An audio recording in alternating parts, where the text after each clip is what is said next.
What's up, Carolina fans? You are listening to the Carolina Sports Update on IE Sports Radio, your direct feed for all that is sports.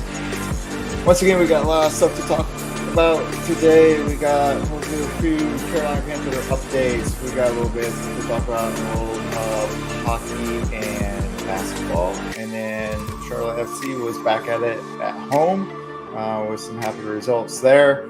Not so happy results in the men's and women's tournament. Plus, we'll cover a little bit of some other sports as we get ready to get into full swing with our spring sports updates. But first, we got to kick it over to some sponsors. So stick around, listen to them, check them out. And when we come back, we'll have all that and some more.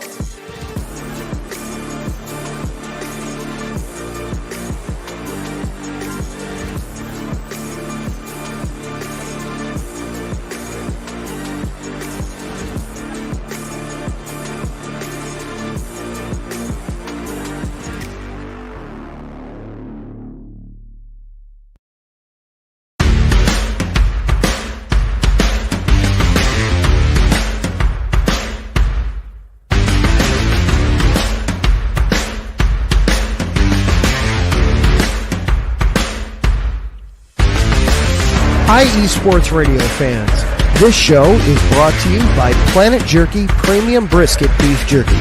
Planet Jerky is the official jerky of the 2022 California League champion Lake Elsinore Storm, single A affiliate of the San Diego Padres. This all brisket jerky has gluten-free options, contains no MSG, no sodium nitrate, is low in sugar, and high in protein. Go to their website at planetjerky.net and follow them on Instagram at Planet Jerky. Planet Jerky, the jerky that's on a whole other planet.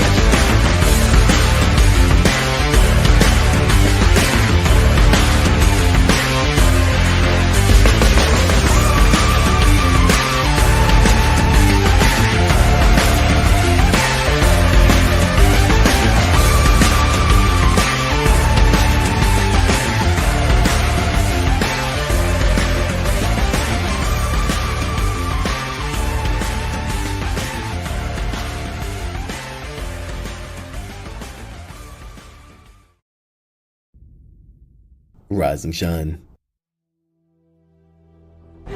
It's 4 a.m. The stars are still out.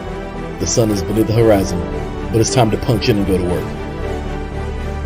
The comfort of your warm-ups turns into the grinding out of your reps as the clinking and the clanking of the plates create a symphony of euphoria. There's no other feeling like it. Earn it, burn it, and take what's yours. IE Sports Radio has proudly partnered with Vital Apparel, a brand that not only fits great, but also promotes and donates to mental health research. Use our code IESR to get 15% off their comfortable and inspiring gym wear and help them on their amazing journey to support mental health. Go hard, take part in your iron therapy, and be strong. Because when your mental health is as strong as you are, there's no telling how far you'll go.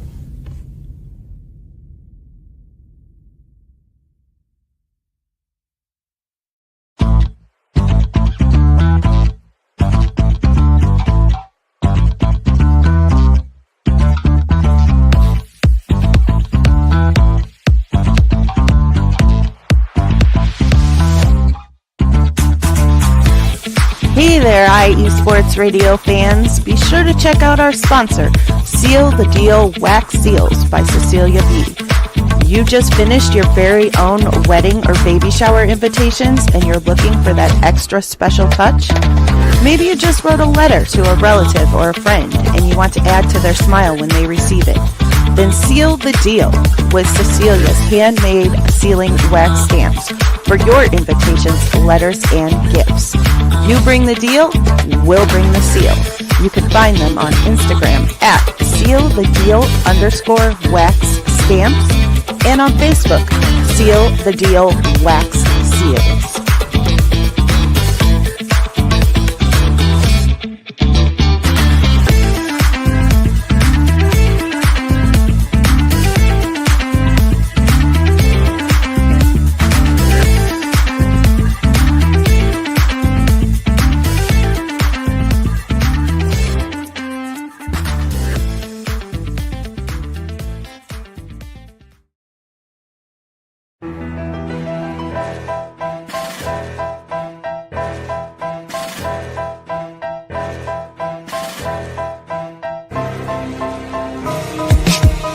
For the last 10 years, IE Sports Radio has been bringing you amazing content ranging from interviewing legendary athletes, coaches, and other authorized media personnel to building tailor-made shows dedicated to all major sports cities around the country. Make sure to follow us at IE Sports Radio on X, Instagram, Facebook, TikTok, and YouTube to keep up with the latest in sports and with all of our shows. Also, make sure to check out our daily updated website at iesportsradio.com. At iesportsradio.com, you can see our daily show schedule and check out all of our show pages with personal bios to learn a little bit more about each of our awesome hosts. In addition to our show pages, you can catch the IE Sports Radio blog, Hall of Fame, Fans of the Month page, and our merchandise shop including t-shirts, tank tops, caps, long sleeves, hoodies, and more. For now over a decade here at IE Sports Radio, we've continued to be by the fans, for the fans, and we thank you all for your support and for making IE Sports Radio your direct feed for all that is sports.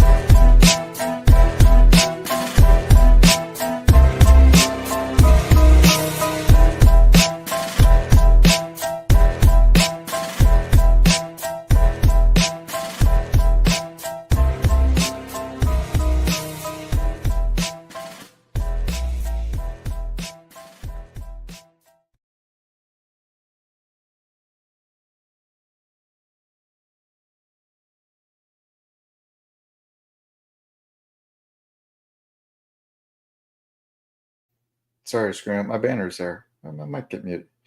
All right. Sorry, a little bit of a technical glitch. Okay, guys, welcome back. Thanks for listening to our sponsors. I also got to talk a little bit about raw nutrition supplements at getrawnutrition.com. You can use promo code IESR for 10% off there. Get some good supplements there.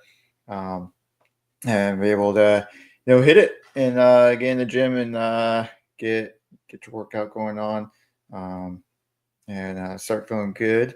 I like what we talked about before with Vital Apparel, same thing going on there. Focus on your mental health. One good way to do that, in my opinion, is to focus on your physical health too. Again, there you get those endorphins going. It's a great way to boost yourself, not only physically, but mentally as well. All right. And then while you're boosting things, check me out at Carolina SP up _IE and at UNC Navy 03 on X. You can also check me out, my personal one. One Fan's Opinion is on Instagram. You can also check out IE Sports Radio on Instagram as well. And then if you want, check out our supporters club. You can you can check out that link below scrolling. Go ahead and punch that in, or if you go to my X, you can find the link there to click on that and support the channel and bring some more good content to the airwaves here. All right, let's flow right here into some Carolina Panthers talk now. Still clipping along right through the offseason.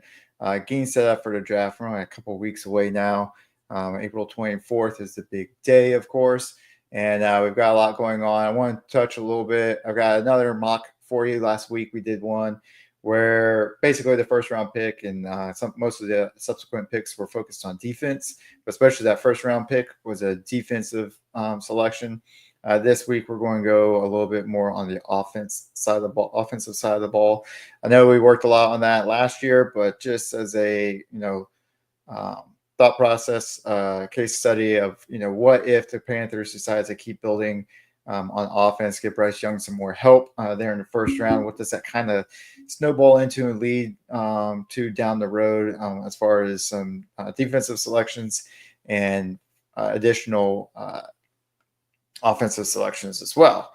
So first off, I want to do a quick cover on some of the visits, pro day, private visits, the quote unquote the 30 private visits Panthers are allowed to conduct, and then home visits, which are the visits where they can bring players in from nearby universities, colleges and universities, and it doesn't count against their 30 private visits because it's considered a home or local visit there. So pulled a lot of this from there's Edgar Salmino. Does a great job with this, tracking all these visits. Let me make sure I got his name right for you. But really does a great job. Yep. Edgar Salmino, the at Panthers analyst on Twitter. This guy does a great job tracking all this kind of stuff. He's a real diehard. He did this last year as well. And then as they went through the draft, he actually like correlated it back to, yep, they had this person in on a home visit, this person in on a private visit. So he does some really good stuff. So give him a follow. Check him out and give him a follow if you aren't already. But for private visits, some notable ones the Panthers have had.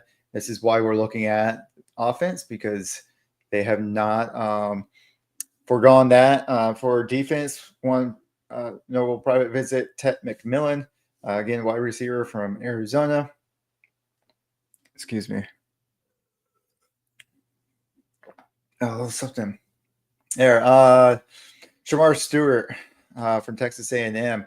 Walter Nolan, who's a guy that I really like, but is probably going to be further down. Will be considered closer towards the end of the first round. So after the Panthers, maybe not quite as high as the 8th pick, but we'll probably go a whole lot earlier than their 2nd pick. And so it takes some trade magic, and we'll kind of allude to that, talk about that here in just a second, to be able to pick him up. Donovan Azuruku from Boston College, Jalen Knoll, who I talked about last time, Oluwafemi Oladejo, and then Ariante Ursure, left tackle from Minnesota, all in on private 30 visits. Some other folks there too, but those were some of the big names. And then pro days, where Panther scouts and reps went to various colleges for pro days. Georgia, obviously, visited with Jalen Walker, Michael Williams. Also checked out Nick Imanwari from South Carolina, Princey Mamielen, and TJ Sanders, also from South Carolina. So some notable in-person visits to some pro days. And then home visits, like I said, where they brought in some players, not counting against their 30. Again, Jalen Walker pops up, as does Nick Imanwari. So don't rule him out, maybe as a higher pick. But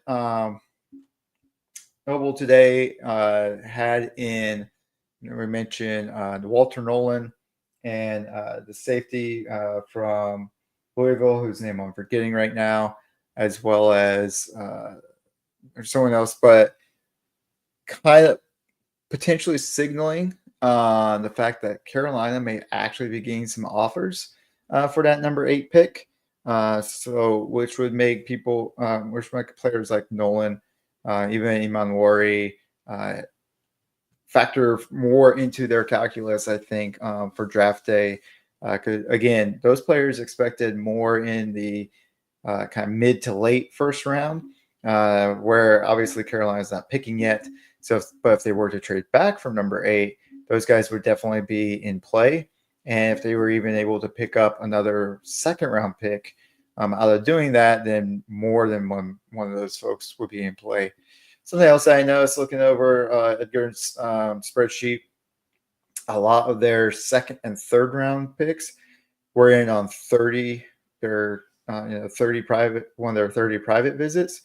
And then a lot of their later round picks, especially 5th, 6th, and 7th, were all in for the University Pro Day visits. So it looks like, the people who they are targeting to go for early pickups, they're bringing in for visits, and then the people who they expect to be available to them in the later rounds are actually meeting with them during their pro days. So with that being said, I want to roll into and get through this mock draft. Not because I just want to get through it, because I love these, but because I know we got a lot of stuff to talk about here, and I don't want to spend half this episode talking about the Panthers. So first up, got to pick 8 again for this one. Not doing any trades next week. I think I'll talk through a couple. Might talk through 2 trade scenarios. I'll take a look at it and see how it works out for the schedule. I think I'm going to try to talk through 2 trade situations. there. But for this one, again, no trades, just went straight stick. All the picks that the Panthers have, let's see, pull this up for myself. All right, great. So first at number 8, I went with the tight end, Tyler Warren. I know that's going to make a contingent on X happy. There's a lot of folks there who are really stomping the awesome. Thanks. Hey, thanks, Brandon Buck. Appreciate and also Taryn, appreciate your guys' shout outs there in the comments section. Hit me up, guys. Listeners, hit me up if you have questions. If you want to talk this mock, if you want to talk about some of these other folks that we got coming up, other teams that we're coming up to. So anyway, Tyler Warren, tight end, Penn State. I know there's a lot of people would be really excited for this. There's been a lot of table pounders on X for this guy. I personally think I don't know that we're actually set at tight end right now, but I think we're in a good place for tight end right now. And I think I would rather see Sanders and how he develops, see if Trimble comes along a little bit further this year, and see if those two can really kind of pick up the pace. I get that bringing Warren in provides an instant impact on offense, gives Bryce Young a really good, really competent safety blanket. So that's why I wanted to go ahead and do the mock here where we drafted him. In this situation too, Ted McMillan had already gone off the board, so he wasn't available. I would have gone back and forth. I might have actually gone with Ted McMillan over Tyler Warren, but it would have been difficult. I don't know. Every time I think about between Ted and Tyler, I kind of flip-flop and go back and forth. Tyler maybe impacts the game on the offensive side a little bit more when you factor in his ability to play along the line as well, but who knows? But in this case, Warren was a pick at 8. At 57, Carson Schweissinger from UCLA. Note, has not been visited on a pro day or brought in or shown any real connection here. But I think seeing at 57 with the options I had available, Schweissinger was a really good linebacker option. He's a little lighter. He's got some decent height. I think 6'2", 6'3", something like that. And 242 was how he weighed in at the combine. But he does play hot all the time. He's only started 1 year at UCLA, but in that 1 year made a significant impact. I think he led the NCAA in solo tackles last year. So really great high energy, high motor type of guy. And especially for a late round 2 pick, I think could be really good, especially kind of rotate and build them up with our current edge rushers. Our outside linebackers, edge rushers, to bring him up to speed and really develop him into a great pass rusher. After that, in the 3rd round, at number 74, I went with Ariante Ursary, who has been brought in for a visit. And I think he would make a great developmental tackle to come up behind Moulton. He did play most of his career or pretty much exclusively at left tackle. But given the time, given the opportunity to sit behind Moton and work in gradually over the next year or so, he'd be able to pick up, I think, the right tackle position pretty well and be a really great replacement for Moton when he's retiring basically here and probably in another year or two. We'll see how things go for Moton. After him, in round 4, we're pick 111 now, I went with Jacob Parrish, slot cornerback out of Kansas State. I think he's really sticky, plays really tough. And with some of the losses that we had in free agency this year, we're going to be in need of a slot cornerback. I think Parrish fills that role really well. From there at 114, picked up Isaac Tesla, a mercurial kind of interesting wide receiver prospect there. But one who's pretty speedy and was a bit of a Senior Bowl standout. He had a pretty good game there. He would provide some really good depth and competition, I think, at wide receiver for that third, fourth spot, but also I think would probably make for an interesting special teams returner with the new return rules that are in place.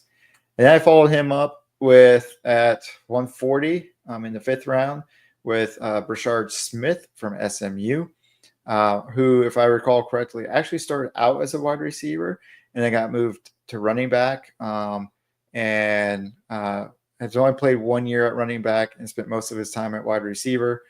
So really good, really dynamic option there. Again, looking for depth and in the running back room here, kind of making a strength a strength. I think we've got a really strong running back room right now with Hubbard and Dowdle.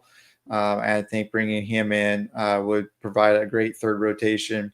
And again, another really good special teams return option there. From there, just a few picks later at 146, I went with guard Luke Kandra from Cincinnati. I think I picked him up last week as well. I just think building up the offensive line, getting these rotational guys in, and getting guys prepped to take over down the road. Really, with Kandra though, is more of being kind of a good backup rotational depth piece here. And then, we're starting to get late into the 5th round here, 163. Center Seth McLaughlin from Ohio State. If I remember correctly, allowed 1 sack over the last 3 seasons and something like 8 hits on the quarterback. Sitting this low, honestly, because he had an ACL tear in November. So obviously that's going to mean he's not going to be doing much in 2025. But if you're bringing him in as a center, as a replacement to Corbett, you've got a season, hopefully, provided Corbett doesn't injure himself again. You've got a season or so to work McLaughlin back work him into the lineup, get him up to speed, help them get that ACL fully healed, and get him ready to really go in 2026 and be a really solid center to come in behind Corbett and Caden Mays. And then finally, I finished off this mock draft. I think I did the same thing last week. Safety Malachi Moore from Alabama. Really good coverage grade for PFF there. And I think could be, again, another good special teamer.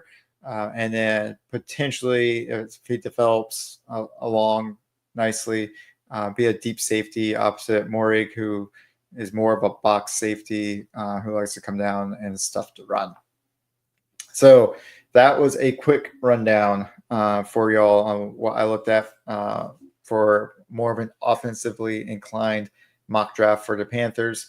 So last week I wasn't able to get it done because I closed out my PFF window without saving it and was not able to post. But this week I will get to my X and my Instagram, again, at UNC Navy 03 or One Fan's Opinion on Instagram. I'll get this mock draft posted. I've got it saved and ready to go. It'll be up right after this episode, and you can take a closer look at it there. But like I said, more of an offensive-minded set. I was pleasantly surprised that after taking Warren, there were some really good options there at 57 on the defensive side, and again too at 74. So at 57, I said I picked Schweisinger. I think I had JT Tuoluminen. Maybe I said that right. From Ohio State was an option at edge. Really thought about that long and hard, but I think he's played a little bit more in a 4-man front as an edge, but wouldn't stop him from being, I guess, a 34 edge. But I think with Schweisinger would probably fit a little bit better into the scheme here. And then with Ariante Ursary up, the selection there, I also had Alfred Collins, who I really like along the interior defensive line. And it came down to we had picked up so many guys in free agency to fill that interior defensive line that I really wanted to make sure that right tackle position was taken care of for the future. I did not want to leave that one to chance. I think Ursary can develop and become a really good tackle to fill in behind Moten. So, all right. Let's see. Let's kick it off of there. Let's go talk a little bit now about our Carolina Hurricanes. Let me get this up. Why are you doing that to me? And checking on them. Not the best couple of games here. They were on a bit of a good streak. Had won 3 games. The Canadians, the Islanders, and had beaten the division leading Washington Capitals quite handedly, 5-1, and then had their 3-game streak snapped by the Detroit Red Wings in a 3-5 loss there. Kind of harkening back to what I've talked about before, where more than 3 goals. There's a pretty good chance that they're going to win the game, obviously. 3 goals, I think that's been a bit of a toss-up. Anything less than 3 goals, they typically do not win close, low-scoring matches. It's usually boom or bust for the Hurricanes, it would seem. And in this case, it was a bit of a bust. And then they followed that up with a 1-5 loss against the Boston Bruins, who – honestly, is a favorite of my brothers and mine, really. I've been cheering for them for quite a long time. I don't get quite as into it as he does, but still a great team, I think, to pull for. Really one of the original teams there, but not been having a great season. And for them to, bust Carolina on a 5-1 win, that's kind of upsetting. Really disappointing to see that happen with the Hurricanes. But their next game now will be against the Buffalo Sabres on April 8th at 7 p.m. Then we're getting close to the end here. They will be wrapping up the season here on 17 April, so 10 short days away. That's next week, folks. End of next week, right? I can remember correctly. And then we're heading into the playoffs. Again, they're sitting really well, really comfortable here in second place in the division. They are 11 points now behind Washington. They're only 7 up on New Jersey. For projection right now for playoffs, they would be facing New Jersey in the opening round. But if you want to check out all those playoff projections and know where all those teams are going to pan out, who's sitting on the, the quote unquote playoff bubble here, who's and what they need to do to get in. You need to check out the Neutral Zone. They're right here on IE Sports Radio, and they can give you all the information you need to know for that NHL playoff hunt. All right, let's shift again and get over into Charlotte Hornets, who also, their season is winding ever so slowly down, probably slow for most people, to be honest. A little bit of a painful season here. Sitting on the cusp of 20 wins. They've got 4 games left to pull that off. Let's see if I can pull this up real quick. But not looking great for them, as they just recently lost to Chicago, 117-131. Did not go well at all there. That's not what I wanted. They didn't go well at all there for them. There we go. That's more like it. That's right. All right. So where former UNC standout Colby White, I think, had 37 points for one of his best games. And Charlotte, like I said, went down 117-131. It's just getting really painful here. Obviously, looking ahead now more and more to the offseason, try to build a little bit, maybe through free agency, definitely through the draft we talked about before. They've made a lot of trades, not all of them, although not all of them went through because of LA. But they did. They are trying to maneuver. They are trying to get things set up to where they can build this team up, get a good young team in place, and build through the draft. But their next game now, before all that, will be hosting Memphis tomorrow night, April 8th at 7 p.m. And then their last 3 games after that will be at Toronto, and then 2 games at Boston, Friday, April 11th, and Sunday, April 13th. And that will finish off their season. But to find out, to find out more about the NBA draft, where they might play out, or how that might play out, where Charlotte may end up, and as well as the other teams, make sure you check out Fast Break here on IE Sports Radio, and they can get you all the information on the NBA draft, who the top prospects are. I think Cooper Flagg is sitting near, if not at the top of that board, and then get you all the information you could need to know for that. All right. Last up here on our pro circuit, the Charlotte FC had a nice bounce back game facing off against Nashville SC in Charlotte. Took 2 really late goals. I think it was the 85th and 90th minute where Charlotte scored. Let me double check those. Yeah, 85 pen by Wilfried Zaha, and then a 90th minute goal by Ian Tokolamadi. A really hard fought win here, literally in a lot of different ways. So again, Zaha with that PK previously, though, in the match had a really weird fall, injured his hand, played through it through the match, and then come to find out had actually torn some ligaments in his hand around his thumb. So he's going to have surgery on that. It's not clear right now if that's going to keep him out of any matches.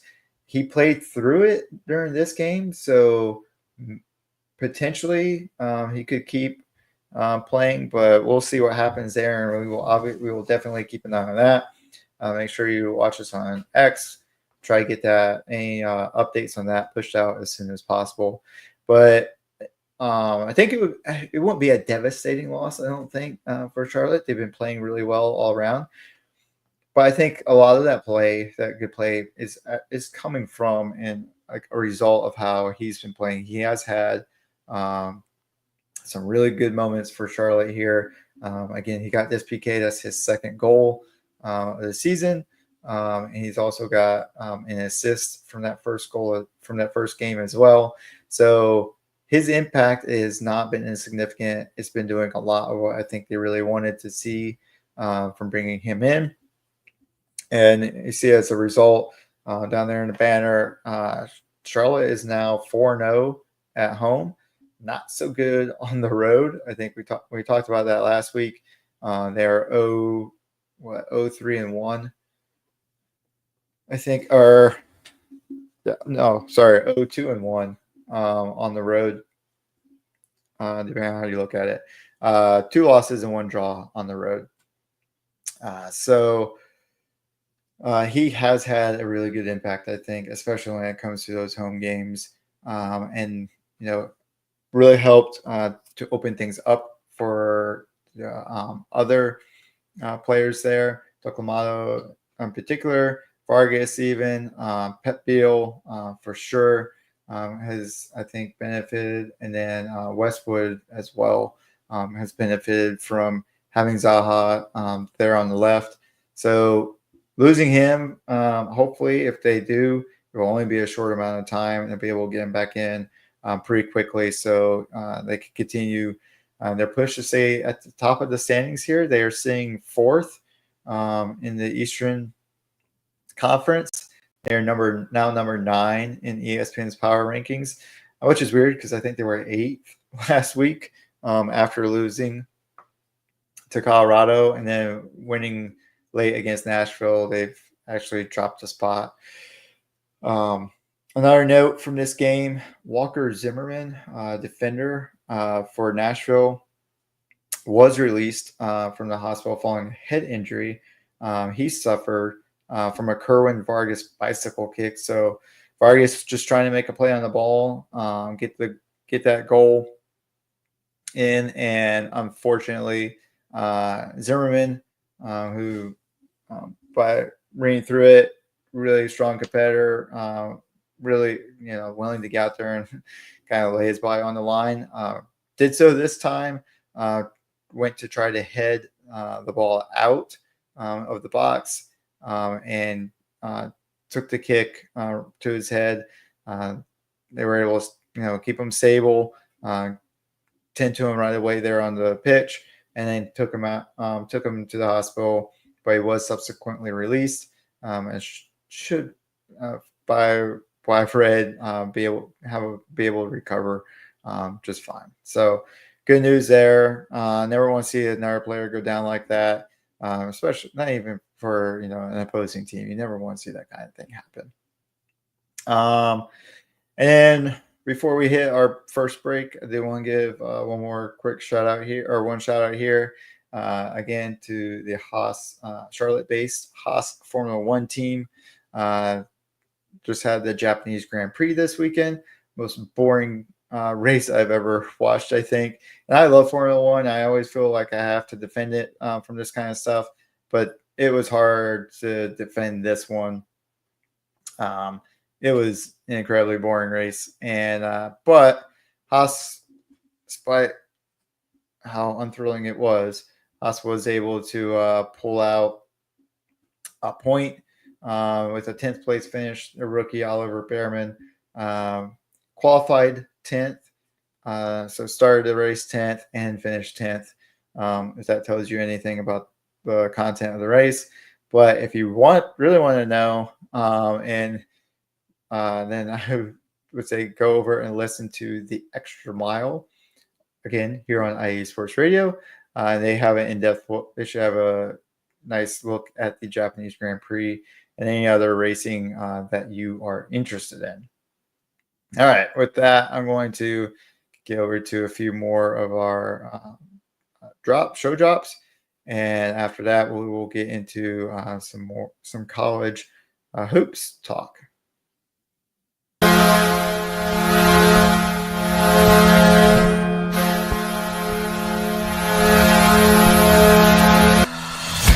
Hockey fans, I'm Adam Kernan. And I'm Zach Puplis.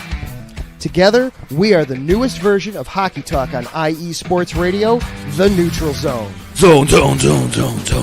We love hockey, but we also know it's not everyone's first sport. So we want to make this show as much for new fans as for the diehards. Whether you can name all the Swedes on the 08 Red Wings Stanley Cup team, or if you can't tell if Varlamov is a goalie or the latest trendy vodka, we're here to help. With facts, figures, and outrageous fans, we bring you all the hard-hitting hockey news you can handle, while still keeping it fun and on the rails. Well, mostly. So tune in every week as we go around the hockey world, from college to Canada, the minors and the majors, and everywhere in between. So bring your cellies. And your one-timers. You wicked wristas. And be sure to protect your five-hole. Catch the Neutral Zone every week on IE Sports Radio, your direct feed for all that is sports. We promise not to pick on the Arizona Coyotes every episode.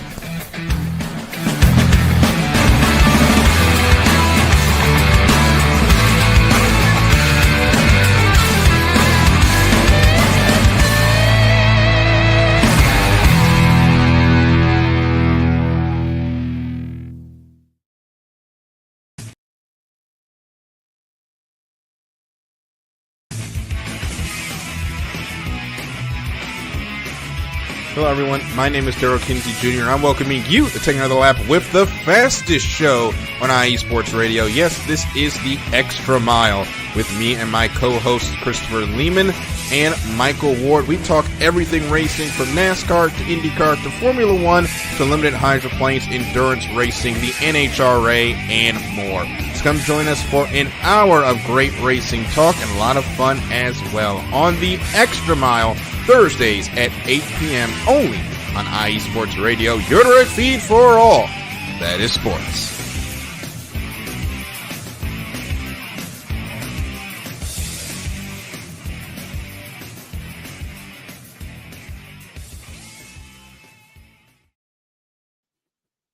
All right, welcome back, everybody. Let's get into a little bit of, maybe. Thank you. Yeah, that worked. A little bit of some NCAA tournament talk. So interesting weekend. Yeah, that worked. Interesting weekend for college basketball. First up was really South Carolina, who South Carolina, who first played Texas in their Final Four with a pretty convincing win there, 74-57 over Texas. They advanced out of the Final Four and on to the championship game on Sunday. Unfortunately, that did not turn out so well for South Carolina as they went down to the number 2 seed. Well, shoot, I'm talking everything wrong right now. Let's do that. They went down to the number 2 seed UConn, 59-82.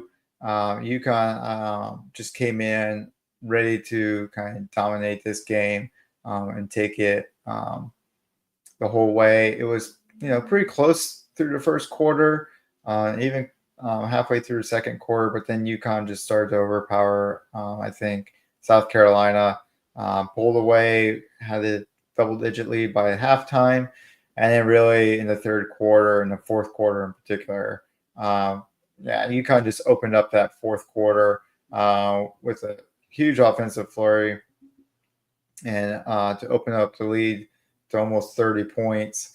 And then South Carolina obviously just was not going to recover from that.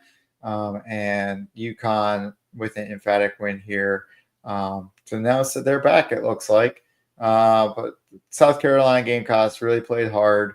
They're down the stretch, had a really dominant season. Only a couple of hiccups on their way to the tournament. And then had dominated through most of this tournament. But I think UConn just really had something to prove, I think, coming into this game, and did exactly that. Proved that they deserve to be there, and that, like I said, they are indeed back. And unfortunately for South Carolina, that meant taking the loss. But so we'll see how things go next season. We'll take a look now. The NCAA tournament for the men side. Duke, the lone North Carolina representative. Again, another team that had kind of been buzzsawing their way through the tournament here, taking down most teams by double-digit wins. Let's see. They had beaten Alabama in the Elite Eight, 85-65. So now the number 2 seed Alabama, who played well all year. They had, started to struggle a little bit going into the tournament, but had also played really well in the tournament with some pretty big wins. So a 20-point victory over Alabama, setting the stage for their Final Four match against Houston, who had a 19-point victory over Tennessee. Houston comes into this against Duke. It's really mostly a Duke game through most of this game. It was tight early on. Houston was up, in the early couple of minutes, and then Duke kind of took control midway through the first half before going on a little bit of a kind of flat spot, scoring drought. Allowed Houston to get back into it, but then clamped down on defense, shut Houston down for the next several minutes, and they were able to build their lead out a little bit more. Got out to 11, traded some baskets at that point to close out the half with a double-digit lead, and then kind of just maintained maintained that lead through most of the second half. At one point, though, they did manage to push it out to a full 14 points. And then Houston with a couple quick threes. Duke with another scoring drought here halfway through the second half. And the next thing you know, Houston was back in it. They cut the lead down to 3. And then Duke seemed to rally back a little bit, kicked it back out to a 9-point lead. And it came down to the final couple seconds on some free throws with Houston managing to secure a 3-point victory over the Blue Devils. Very clutch moment for them. If you're a Carolina fan, like I might happen to be, kind of sweet justice, I think, for the Blue Devils. But for Blue Devils fans, this has to ache hard. Heavily favored, I think, by most people. I think 25% of those brackets out there had Duke winning this all. I had always, I don't want to say I had my doubts, but I always wondered if they were going to be able to run it and go the distance with this. I know we talked about it. They dominated. They kicked the daylights out of their ACC competition with the exception of Clemson. But everybody else, they dominated, as you expect them to do. It wasn't just like 10 and 12-point wins, like convincing wins. We were talking like 28 and 30-plus point victories over most of the teams in the ACC. So it wasn't like, granted, they were playing a weaker conference, but they were playing them and dominating them like you would expect a top-tier team to play. But I still wasn't convinced, and I had expected them to actually have a much closer game against Alabama. And so I still wasn't convinced that they were going to make it all the way. I did not expect to see them lose to Houston. I thought once they got past Alabama, it was going to come down to Florida on whether or not Duke was going to win the championship, because Duke had already, or Florida, I think, was already felt pretty confident Florida was going to be in the final. And sure enough, here we are with a Florida and Houston final, which seems so really weird to me, but should be an interesting matchup there. Let's see if Houston can pull off some, I don't want to call it magic because they're a 1 seed, but also they're a 1 seed. Like, I haven't watched them a lot. So again, go back to Fast Break, check those guys out. They will explain how they can better explain than I can how Houston ended up a 1 seed and how they were able to take down Duke. But there you have it. Final score there. Houston taking down Duke 70-67. And as my sister-in-law said, March Madness turns to March Sadness for Blue Devils fans. And we move on from basketball to baseball going forward. All right. See here. Yep. That one.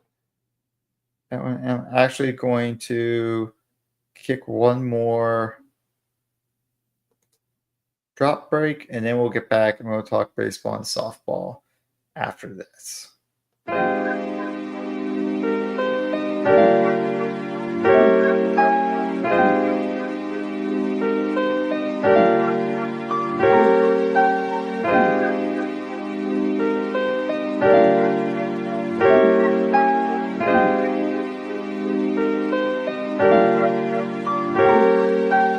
Hello, ladies and gentlemen. My name is Davidson.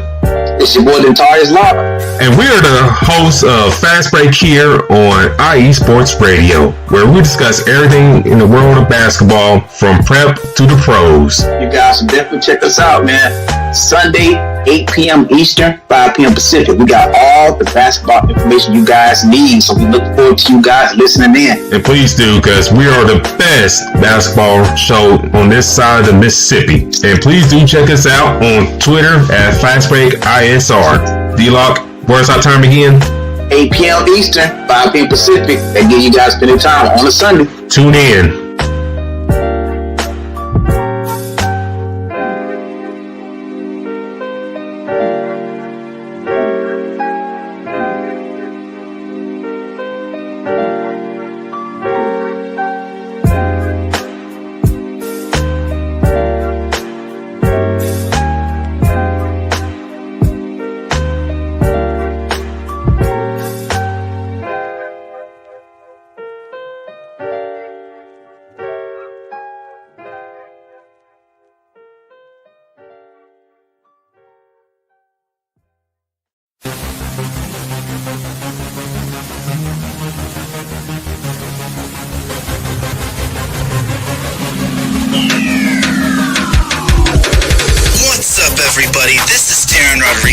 Are you a fan of volleyball? Are you a fan of Thunder Spikes?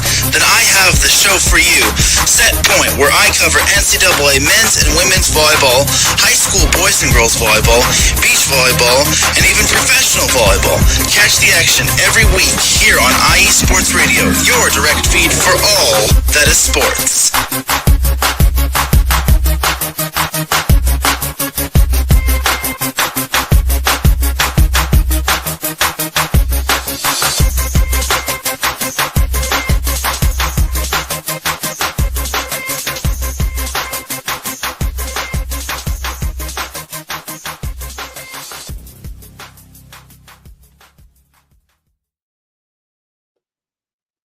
Hey, welcome back. I know I mentioned I was going to roll into some baseball talk, but first I wanted to just had a great comment question here from Taryn, whose drop you just heard.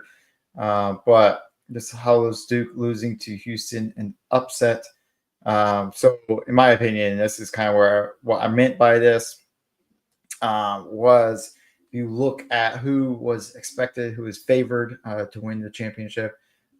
If you look at the ESPN's Tournament Challenge, 25% of folks, like I mentioned, had picked Duke to win it all. That was followed up by Florida at 21.3%. Then Auburn was next, third most favored to win it at 10.6%. And then only 8.9%, less than 9% of brackets thought had Houston winning it all. So just looking at it from that perspective, I think is why I kind of classified it as an upset. I think most people expected Duke to win it, and as Duke went on, I was expecting Duke to win it as well. I personally have Florida in my bracket to win it, but as things were going on, I felt less and less confident that Florida was going to be able to beat Duke if they made it to the championship together. But now that it's Houston, I feel a little bit better that Florida could make it. But, I mean, I don't know. Like I said, I haven't followed Houston that closely, so I don't know the level of talent. I don't know exactly how they play. But, they earned that number one seed. They've definitely earned it with that win against Duke.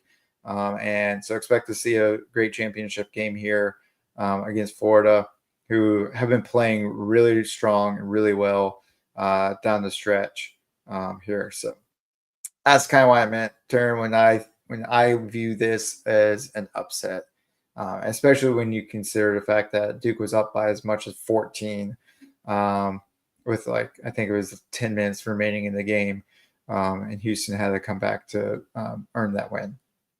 All right, let's talk a little bit at some NCAA baseball, softball action going on.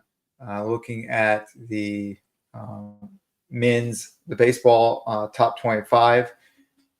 Clemson now has climbed to number 4. They're sitting at 30-5 overall. They're 9-3 in the ACC. That comes with a great sweep against California and went out to the West Coast to play California and took all 3 games there. 6-4 in their first game, 13-3 in game 2, and 4-3 in game 3. So Clemson, really strong team this year. Look to be playing really well.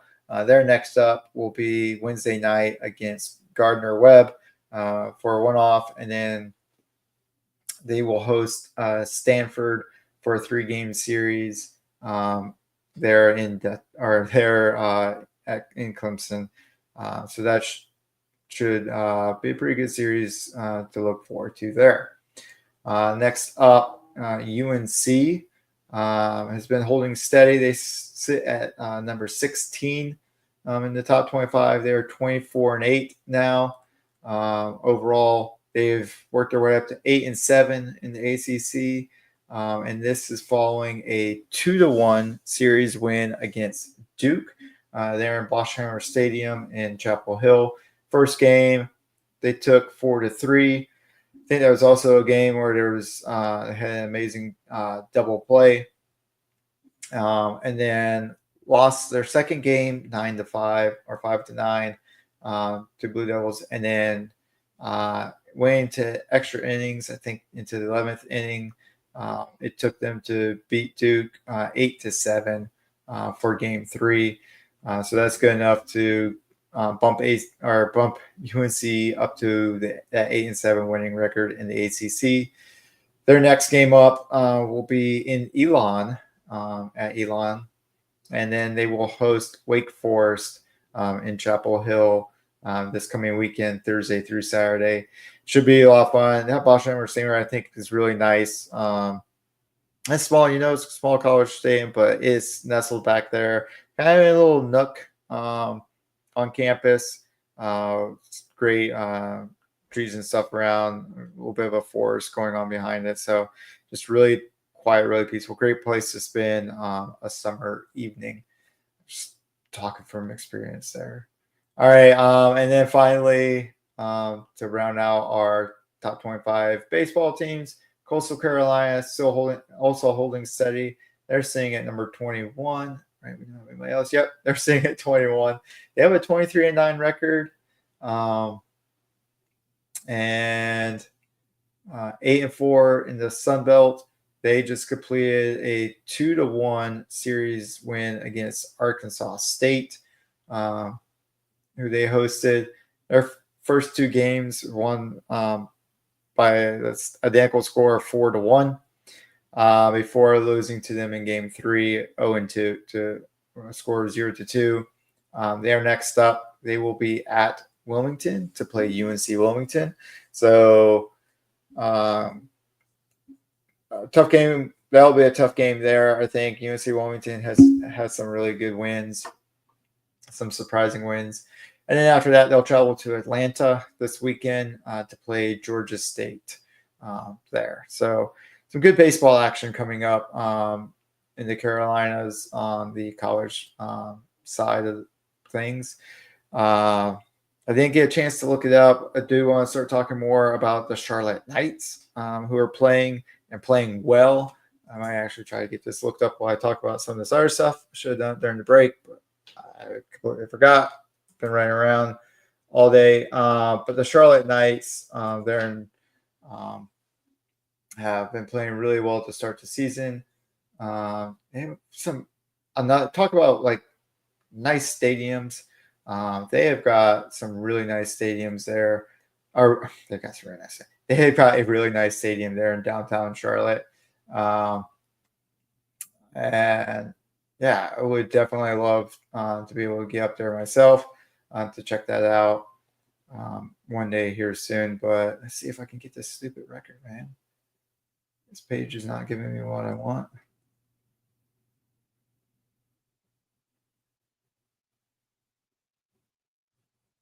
Nope, sorry guys, not giving me what I want quickly. So we'll roll it. But if you're in the Charlotte area and you want to get down and see some beautiful baseball, go check out the Charlotte Knights. They got Bark at the Park where you bring your dogs.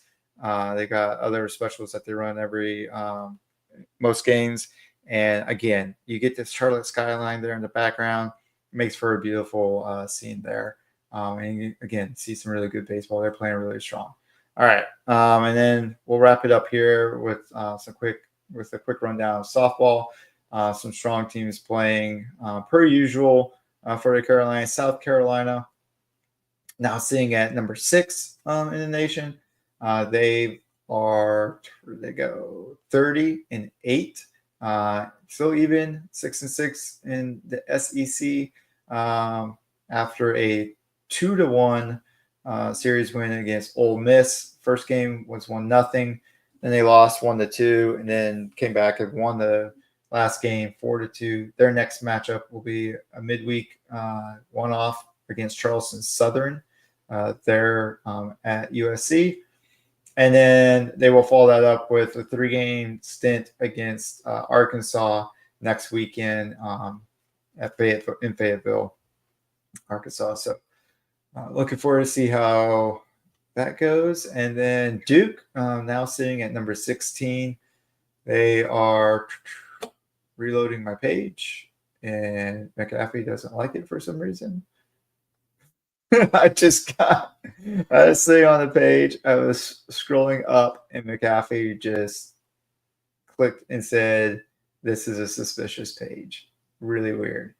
But 29-12 for Duke, 10-5 in the ACC. So great ACC record going there. I forgot about this part. That's due in large part to a sweep against UNC softball in pretty dominant fashion too. Took the first game 11-3, followed up with a 14-7 win on Saturday, and then Sunday for a third game they won that one 3-0. That puts Duke in pretty commanding position there in the ACC. Their next up will be at Pittsburgh this next weekend, Friday, Saturday, Sunday. So for sure, check back here, and we will give you all the updates you need to know about that one. And then finally, Clemson is, where did their rank go? Sitting at 20 now. So still in the top 25, still playing hard. Had a 2-1 series win over Stanford. That lifts them to 30-11 overall, 11-4 in the ACC. But those games, Friday won 7-5. Saturday they dropped 11-1. Sorry, my wrist feels weird. And then Sunday with the bounce back win, 7-6. They're in California, so good games for them on the road. They will play a one-off this Wednesday against Winthrop, and then follow that up with a 3-game series next weekend at NC State in Raleigh. So if you're in Raleigh, go check that out. You'll see some good softball playing there. If you don't, you can come back here next Monday, and I'll give you the rundown on how that went. Hopefully now with NCAA basketball over, and with pro basketball and even hockey on the wind down, we'll be able to start doing a little bit more of a dive into that. Again, start looking to dive a little bit deeper into the USF, US Soccer League. Talk a little bit more about that. Take a look at how the women's teams are faring there, and how the various men's teams are. Talk a little bit about some promotion relegation stuff that we know is going on there. Is that going to work? Yep.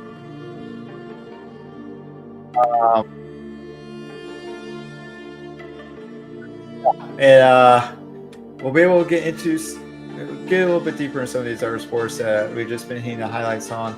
Again, I don't want to just give you guys score rundowns. I know that's what I did a lot for the second half here. I do want to get into more discussion about what these different moves, talk a little bit more off-season stuff. We're looking forward to the playoffs with the Hurricanes, talking about how they're doing. Really talk more about the teams instead of just game recaps all the time. So be sure to come back, check us out again. and we will have all that information ready to go for you.